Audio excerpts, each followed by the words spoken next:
Привет всем! И снова появились те, кто упорно искажает все в свою пользу. Они пытаются исказить факты и выставить себя глупцами.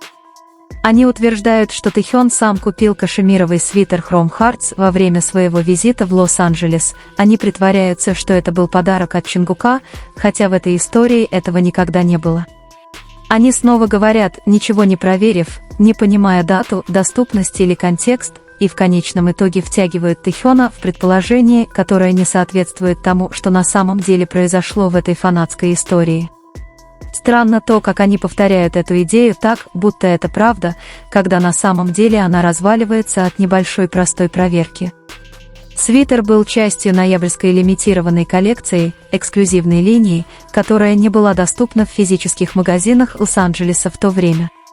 Чтобы получить его там, нужно было заказать его и ждать около недели, потому что он шел из Японии. Одна эта деталь развенчивает эту выдуманную теорию. Более того, Тэхён был в Лос-Анджелесе всего 3 дня, не было времени на заказы, ускоренную доставку или чудесное совпадение.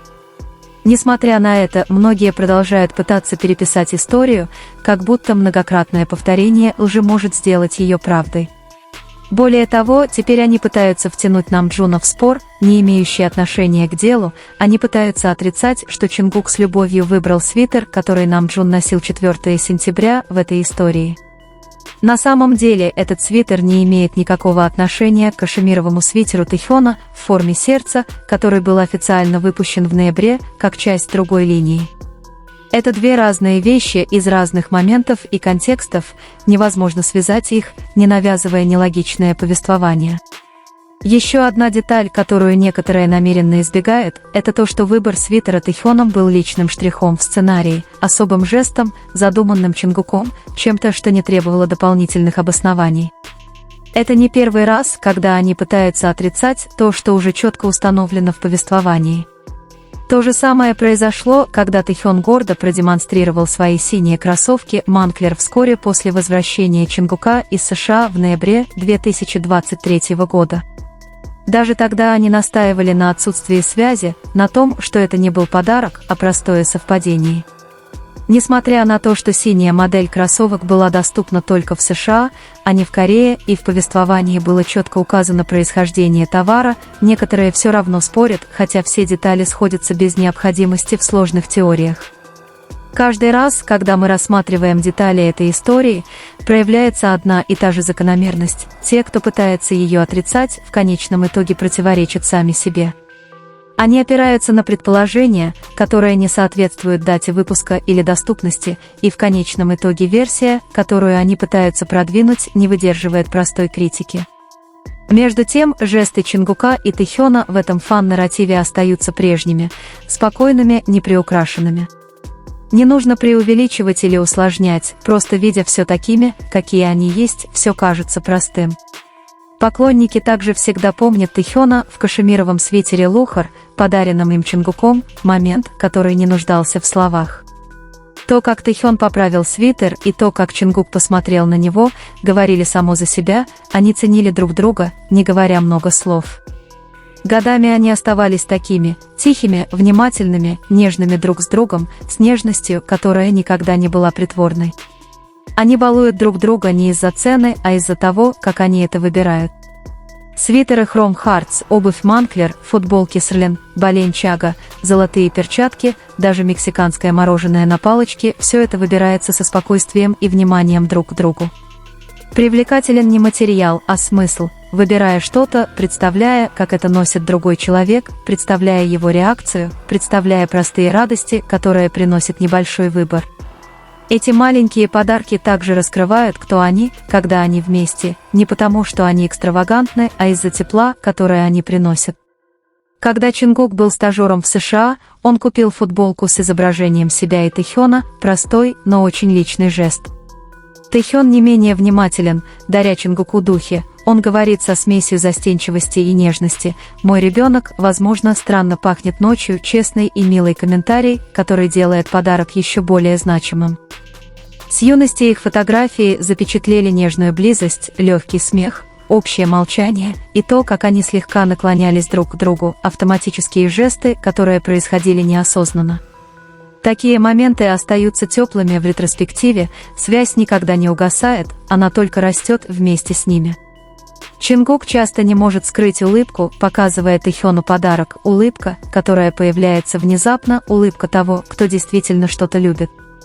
Он делится историей подарка с легким смехом, застенчиво, но честно.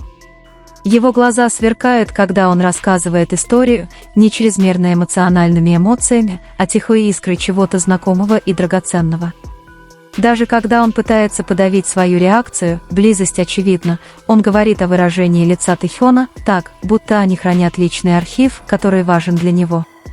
Во многих моментах их жесты выдают их собственные чувства друг к другу. Чингук смотрит на Тэхёна так, как не смотрит ни на кого другого. Простой взгляд, который задерживается немного дольше обычного, достаточно долго, чтобы наблюдатель успел заметить что-то особенное. Тэхён приближается к Чингуку с естественностью, не требующей объяснений. Расстояние между ними, казалось, давно исчезло, даже когда они были окружены толпой. Небольшие жесты, легкие прикосновения, едва заметные наклоны тел – все это создавало особое пространство, понятное только им. Близость не была вынужденной, не была искусственной, не была поставлена перед камерами. Она просто случилась, она проявилась только тогда, когда они были вместе. И именно это делало каждое движение, каждый взгляд, каждый момент между ними такими личными, такими значимыми, такими живыми. В конце концов, все споры, шум и попытки исказить историю никогда не могли изменить суть их отношений. То, что реально, всегда остается, то, что подлинно, всегда просвечивает, даже когда многие пытаются скрыть это ложными предположениями. Близость Чингука и Тэхёна никогда не нуждалась в защите, она говорила через постоянные, мелкие детали, то, что нельзя было принудить или выдумать. Именно эта естественность заставляла повествование существовать само по себе.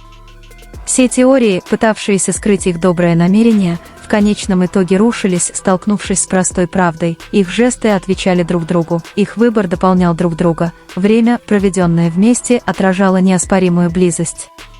Об этом можно спорить сотни раз, но искренние жесты всегда брал верх над любыми предвзятыми сомнениями.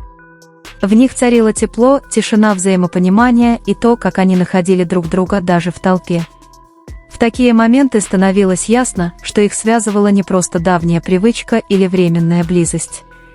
Это было нечто выросшее, нечто выдержавшее испытание временем, нечто, ставшее частью жизненного пути друг друга. Им не нужно было это декларировать или объяснять, они просто присутствовали, и этого присутствия было более чем достаточно. На каждом этапе их карьеры и жизни существовало небольшое пространство, которое понимали только они вместе. И, возможно, именно в этом и заключается истинная красота, в вещах, которые никогда не бросаются в глаза, но ощущаются так сильно. В маленьких, тщательно подобранных подарках, в мимолетных взглядах, в том, как они, сами того не осознавая, наклонялись друг к другу, в легком смехе, который только что прозвучал.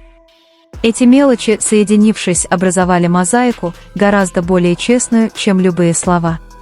Историю, которая продолжала разворачиваться, не нуждаясь в подтверждении. В конечном счете, эта история живет не благодаря громким заявлениям, а благодаря тонкому постоянству двух людей, которые понимают друг друга по-своему. Как бы кто-то ни пытался это отрицать или исказить, именно детали всегда возвращают историю на первоначальный уровень. И пока они продолжают проявлять это внимание, тихое, простое и осознанное, эта история будет продолжать резонировать с каждым, кто видит ее сердцем, а не только глазами. В какой-то момент люди наконец понимают, что прочные отношения строятся не на свете прожекторов, а на маленьких привычках, повторяющихся непроизвольно. Чингук и Тэхён демонстрируют это так естественно, своей готовностью замечать детали, которые не замечают другие, и тем, как они ценят те маленькие моменты, которые значат для них гораздо больше, чем кажется. Им не нужно создавать что-то особенное, потому что теплота уже присутствует в каждом их поступке. И когда вся суета утихает, остаются лишь два человека, которые выросли вместе, которые все еще подсознательно ищут друг друга, которые понимают ритмы друг друга, не принуждая себя к чему-либо. Несмотря на всю сложность мира, они все же находят друг с другом безопасное пространство, понятное только им. Именно это и делает эту историю живой, не благодаря драматизму, а благодаря искренности, которую невозможно подделать.